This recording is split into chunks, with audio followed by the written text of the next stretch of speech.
My parents left my brother a mansion in Austin. Me? A shack in Idaho I didn't even know existed. Then my wife looked at me and said I deserved it. That's when something inside me cracked. Not loudly, not all at once, but deep enough to make me start asking questions. About who I really was. About why I was always the one who gave in, and never the one who got chosen. My name is Mason Clark. I'm 43. I've worked at a small loan office in Idaho Falls for 17 years. A quiet job, a quiet house, a quiet life. At least, that's what everyone thought. Until my parents died in a car crash. Until the will was read. Until my wife, Rachel, turned to me and said, "You've spent your whole life being second best. Now it's official." She told me to leave. Said I could come back if I finally proved I was worth something. I didn't argue, didn't shout. I just packed a bag, took the rusted keys the lawyer gave me, and drove west toward Sage Hollow, Idaho. I thought I was running away, but what I found was a locked door hidden behind a broken wall, a room no one had entered in over 40 years. And inside, a story my family had buried, a legacy someone had to protect, and for the first time in my life, that someone was going to be me.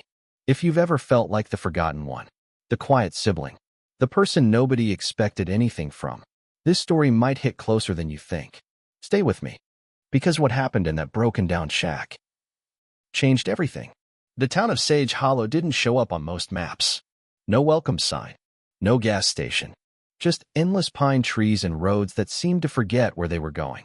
By the time I pulled into the gravel driveway, the sky had already turned that shade of purple you only see when the sun is exhausted. And there it was, the house. It looked more like a skeleton than a home. Shingles missing.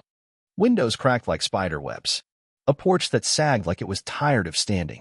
I stepped out of the car, gravel crunching beneath my boots, and stared at what my parents had left me. Not even a letter. Not a note explaining why. Just this shell. I turned the key in the front door. It stuck. I had to push it hard with my shoulder until it gave way with a groan. Like the house itself didn't want to let me in. Inside, the air was thick. Not just with dust and decay, but with something heavier. Silence. But not the peaceful kind. The kind that feels like it's waiting for you to say the wrong thing. There was barely any furniture. Just a broken table near the fireplace. A rusted lamp knocked on its side. And on the mantel, a single photo in a cracked wooden frame. It was my grandfather, but younger, standing next to a man I didn't recognize. Both in old clothes, both unsmiling, both staring straight ahead as if they were watching me from another time. I didn't know why that photo hit me like it did, but something about it felt out of place, like a piece of a puzzle I didn't know I was holding. I explored the rest of the house, room by room. Most were empty. One still had a mattress, but it was torn open, yellowed with time. Another had a closet full of moth-eaten coats and nothing else. And yet, I couldn't shake the feeling, like I was being watched. Not in a scary way, in a waiting way, like the house had a breath of its own, and it was holding it. Then, at the end of the hallway, a door I hadn't noticed. It was different. Solid oak. Carvings etched into the wood. Symbols I didn't understand. A sun. An eagle. Flowing lines like wind or water. None of the keys worked. I tried every one, twice. Frustration rising in my chest. Was this a dead end? I almost walked away. But then I noticed something odd. A loose panel near the floor. Just a sliver. I knelt. Pulled gently. The panel creaked, and behind it, a narrow crawl space. Dark. Cold. Uninviting. But something inside me moved. That same part of me that always stayed quiet? It didn't want to be quiet anymore. I crawled through, hands scraping against old wood, dust filling my lungs. The air shifted. The silence turned to something else. Expectation. And then I saw it. A small room. No lights. Just shelves. Lined with objects that didn't belong in a place like this. Ceremonial pots with hand-painted symbols. Deerskin drums. A headdress made of eagle feathers, so perfect it looked untouched by time. And in the center, an old chest. I stepped forward, knees shaking, heart pounding louder than the wind outside. I opened it. Inside, a book, leather-bound, heavy, pages yellowed with time. The first line read, "To those who carry the blood of the Shoshone, remember who you are." Signed, Elijah Two Moons. My great-grandfather. Tears stung my eyes before I even understood why. That was the moment I knew. This house wasn't left to me by mistake. It wasn't a rejection. It was a calling, a buried invitation, a test, a door into a history I'd never been told, and now could no longer ignore. It didn't matter that the house was broken, because it held something whole, and for the first time in my life. So did I? I didn't sleep much that night, not because I was scared, but because I couldn't stop touching the leather-bound book. As if the warmth from my great-grandfather's hands still lingered in the pages, I lit a small lantern I'd found in the kitchen and sat on the wooden floor, reading line after line. Elijah Two Moons didn't just record history. He recorded pain, loss, pride, rituals long forgotten and names nearly erased. He spoke of relocation, of ceremonies held in silence, of teaching his children how to pray without being seen. And then he spoke of hope. Someday, one of our blood will return to this place, he wrote. Not to sell it, but to remember. That sentence stayed with me, like a quiet drumbeat in the background of my thoughts. And it still echoed in my mind when the knock came the next morning. 3 sharp taps. No warning. No text. But a part of me wasn't surprised. Maybe someone at the will reading noticed the way I looked at those keys. Maybe the lawyer mentioned the house in passing. Or maybe Rachel had always known how to sniff out opportunity. I opened the door. Rachel, standing there in a beige coat, her arms crossed, her green eyes scanning the porch like it offended her. You weren't answering your phone, she said. As usual. I stepped aside. Didn't invite her. Didn't stop her. Just let her walk in. She looked around with a mix of disgust and curiosity, wrinkled her nose at the smell, tapped a loose floorboard with her boot. This is it, she asked. This is what they left you? I didn't respond. My silence said more than any defense ever could. She wandered through the house like it was a showroom, not a graveyard of memory. Then, without asking, she found the hidden panel. I don't know how. Maybe she saw dust on the floor disturbed. Maybe instinct. Maybe greed. She crawled through like it was nothing. And when she entered the secret room, she gasped. But not the kind of gasp you give when something moves your heart. It was the kind of gasp you give when you smell money. She walked over to the headdress. Her fingers hovered just inches from the feathers. These look real, she whispered. Do you know what this stuff is worth? I stood behind her, my jaw tight. I know exactly what it's worth, I said. But not in dollars. She turned. Her voice softened. That tone she used to use when we first met. Look, Mason, we've had our issues. But this could change our lives. We could sell to a museum. We could clear debt, buy a real house. Go somewhere warm for once. You deserve that, don't you? I wanted to believe her. Wanted to believe she came for me. But I knew better. I looked her in the eye. These aren't artifacts to be sold, Rachel. They're pieces of a people, of my family, of my great-grandfather. She smiled, but not kindly. You always had this fantasy about being more than you are. Then she stepped forward. Let me be practical for both of us. You found treasure. Why bury it again? I stepped back, put the book in my hands, held it like a shield. You don't see it, I said quietly. But that doesn't make it less real. Her voice turned cold. If you walk away from this, from me, don't expect me to wait around. I nodded, not in anger, but in understanding. And in farewell, Rachel left with heavy footsteps, not once looking back. When I closed the door behind her, the house seemed to breathe again. Like it, too, was relieved. Later that night, I sat beside the old chest, the words of Elijah Two Moons still whispering. Not to sell it, but to remember. And I finally understood. This wasn't just about heritage. It was about responsibility, about standing between what the world wants to take and what time is begging someone to protect. I thought about how many times I'd stayed silent to keep the peace, how many things I let go of to avoid conflict, and how now, in the quiet of this broken-down house, I was finally learning to hold on, not out of anger, but out of love, for people I never met, for stories I never got to hear. And I knew this wasn't the end of the fight. It was only the beginning. It was 2 days after Rachel left.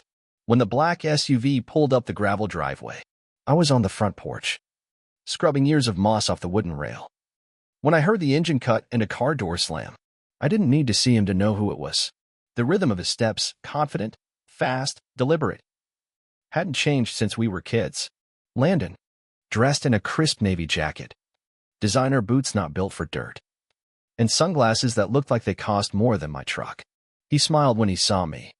But it wasn't the kind that meant, "I've missed you." It was the kind that meant, "I'm here to win." "Hey, big brother," he said. "Mind if I take a look at what you've been hiding?" I didn't say a word, just stepped aside. He walked past me and into the house. Like he owned it. Like it had been his all along. The moment he stepped into the secret room, his eyes lit up. "I heard rumors," he said, running his hand over the shelf of pottery, "but I didn't think they were true." I crossed my arms. "Who told you?" "Tom, actually. Your old archaeology friend?" Apparently he couldn't keep his mouth shut.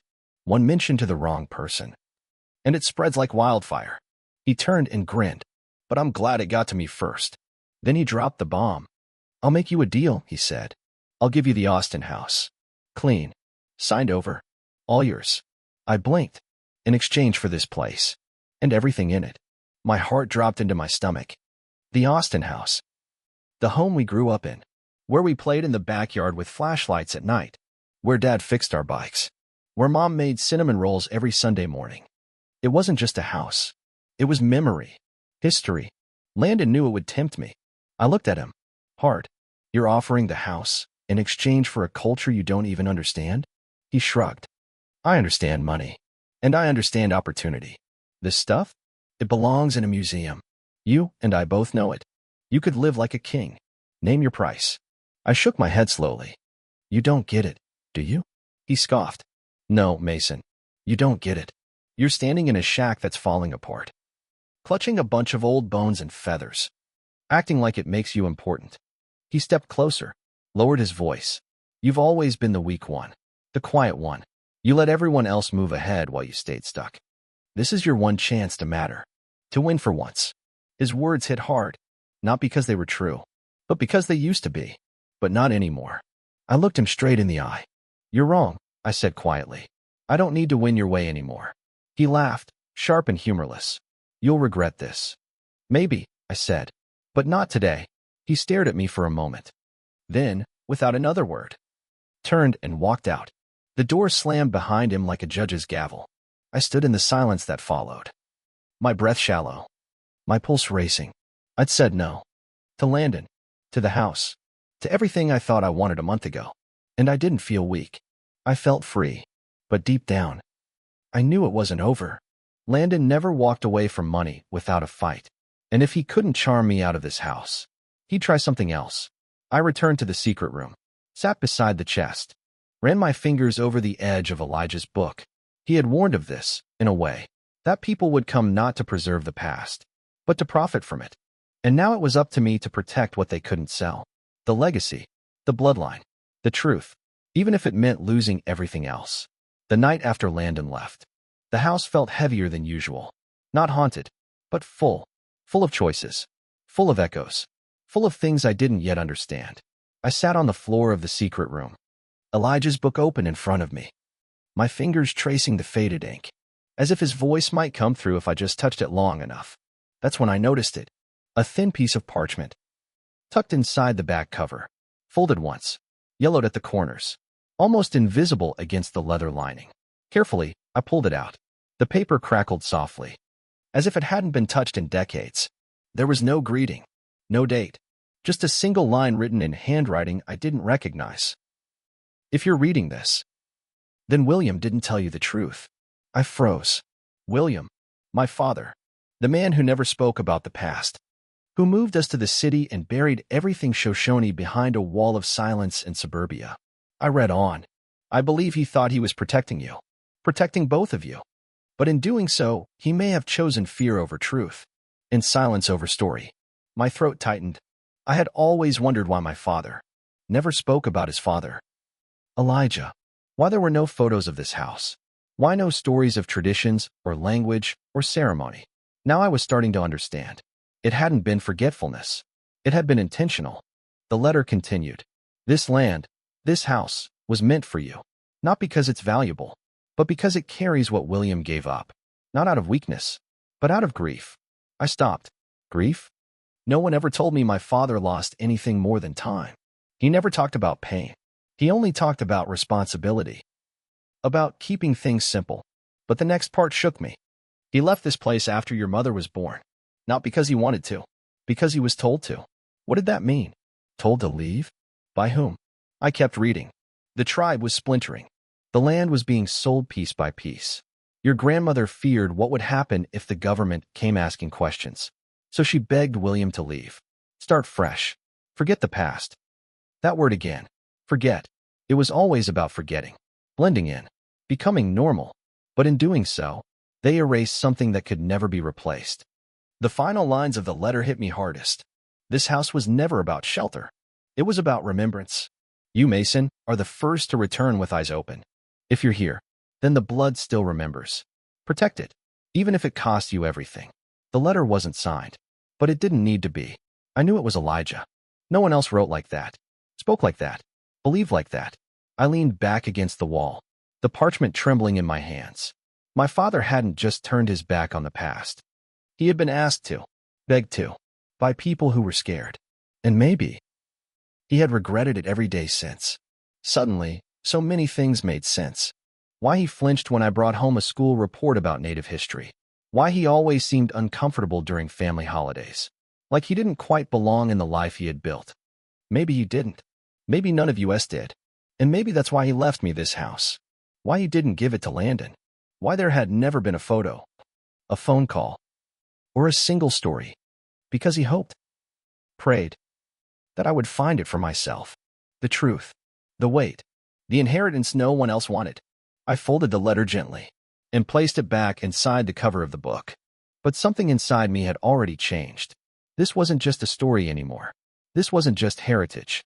It was a map, a mission, a vow. From that moment on, I knew exactly what I had to do. I would not sell these artifacts. I would not lock them away. I would not let Landon or Rachel or anyone else define their value. I would build something that spoke for Elijah and William and the generations before them who whispered into silence. I would give the past a voice, one that couldn't be bought or buried or forgotten. It started with a letter, thick envelope, expensive paper, my name typed in bold at the top, but no warmth behind it. A legal notice from Landon's attorney. He was suing me, claiming joint inheritance, arguing that the will lacked clarity, and that the value of uncovered historical property should be equitably divided. It didn't even say artifacts. It said historical property, like he was fighting over a rusty bike, not the soul of our ancestors. I read the letter 3 times, the third time slower than the first. My hands didn't shake, but something else did it. My chest, my resolve. I called Samuel Black Elk that same night. He answered on the first ring, his voice calm, like he already knew what I was going to say. I'll come by in the morning, he said. We'll talk it through. The next day, he showed up with a folder in hand.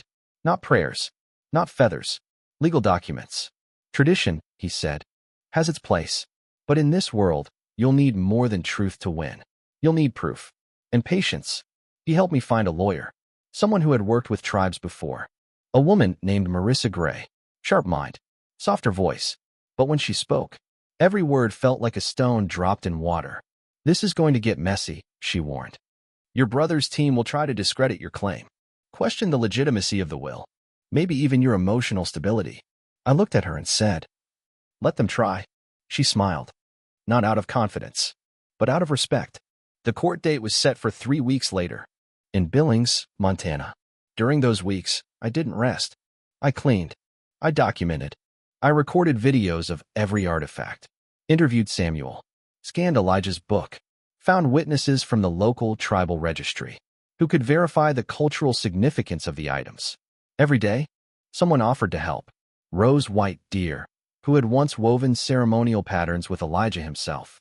Thomas Red Hawk, who still remembered the chant Elijah taught when the stars aligned in summer. These weren't just witnesses. They were memory keepers, living proof.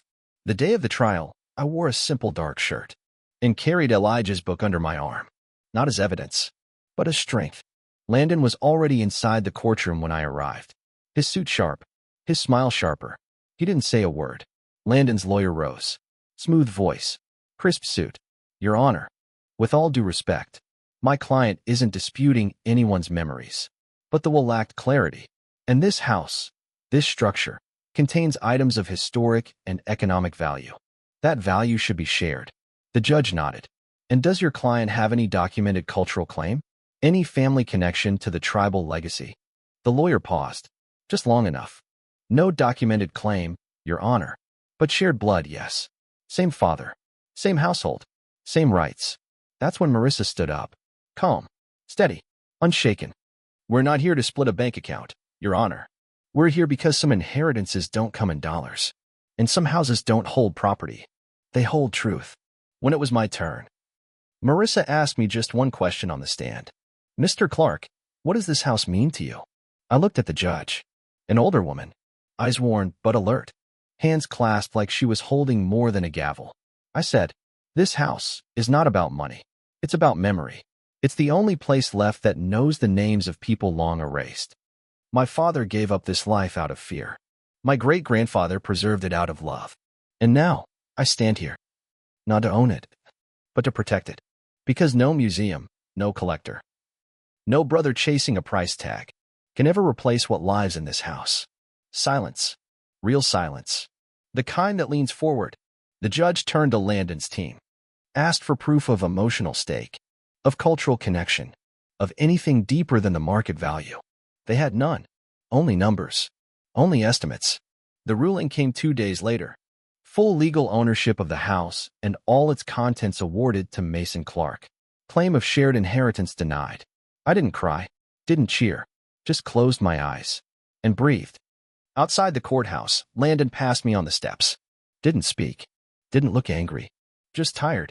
There was something hollow in his silence, like he'd come for something he thought would make him whole, and left emptier than before. I wanted to say something, that I forgave him, that I still remembered him chasing fireflies behind the Austin house when we were kids. But some things aren't ready to be heard. So I let him go. That night, back in Sage Hollow, I lit a small fire in the old stone pit behind the house. Samuel, Rose, and a few others joined me.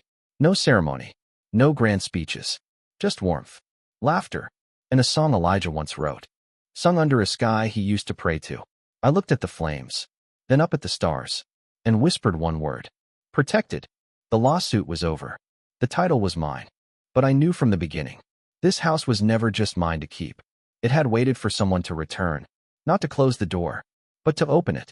So I did. I started with the roof. Borrowed tools. Watched YouTube videos. Made mistakes. Cut my thumb. Twice. But little by little, the old shingles came down, and a new frame rose up. Not perfect, but honest. I cleaned the walls. Polished the shelves. Built custom displays for each artifact, with small handwritten cards beside them, explaining their purpose, their story, their soul. Word spread. First it was just locals, curious people from the town, who had always thought the place was abandoned. Then came others, from tribes nearby, then tribes far away. People brought offerings, blankets, beadwork, heirlooms, not to display, but to reconnect, to remember. And slowly, what was once a dusty secret room became something new, a cultural center, built not with funding, but with faith, and paint, and patience. We called it the Circle of Memory. Children came. They touched the drums and listened to stories. They asked questions no one had let them ask before. One girl, maybe 9, held the eagle feather headdress with gloved hands and whispered, "My great-uncle wore one like this. But my mom says we don't talk about that side." I knelt beside her, smiled, and said, "You're allowed to talk about all sides. They all made you." She nodded, and for the first time in my life, I felt like I had said exactly the right thing, at exactly the right time. One morning, as I swept the porch, I saw a familiar figure walking up the path. Rachel. Her coat was different, less stiff, her hair undone. She paused at the steps, looked around. "This place doesn't look like it did before," she said. "No," I replied. "It doesn't." She handed me an envelope. Not legal, not formal, just a letter. Inside, she had written, "I didn't understand what you were doing back then. I thought you were running from life. But maybe you were finally running toward it. I won't ask to come back. I just wanted to say I see it now. And I'm sorry. It wasn't reconciliation, but it was peace. And peace is worth more than any mansion in Austin." The final piece came from a boy named Noah, 12 years old, half Shoshone, half German. He visited the center with his grandmother. After the tour, he stayed behind, helped me clean the tools, As we packed up, he asked, "Mr. Mason, do you ever feel like your story doesn't belong anywhere?" I paused. Then I knelt beside him. "Just like I had with the little girl. I used to feel that way every day," I said. But then I realized, maybe we're not supposed to fit into old stories. Maybe we're meant to start new ones. His eyes lit up. He smiled. And in that moment, I knew the house wasn't a legacy. The books, the feathers, the walls, they were all carriers. The legacy was the people, the questions, the remembering, the reclaiming. That night, we held our first full moon ceremony. On the hill behind the house, dozens gathered. We sang. We danced. We cried. We passed the drum from hand to hand. Each beat another piece of the past rising back to life. As the fire flickered, Samuel Black Elk stood beside me. "You did what Elijah couldn't," he said softly. "You stayed, and you listened." I looked out at the circle, at the faces lit by firelight and belonging. And I finally, truly believed it. I wasn't the weak one. I wasn't the quiet failure. I was exactly who I was supposed to become, because I finally stopped trying to be someone else. If you've ever felt forgotten, overlooked, or erased, know this. You carry more than blood. You carry story. And story is power. You don't have to be loud to be strong. You just have to know what's worth protecting and be willing to protect it, even when it costs you everything. Especially then. And someday, someone will stand where you stood and be stronger because you didn't let it end with you.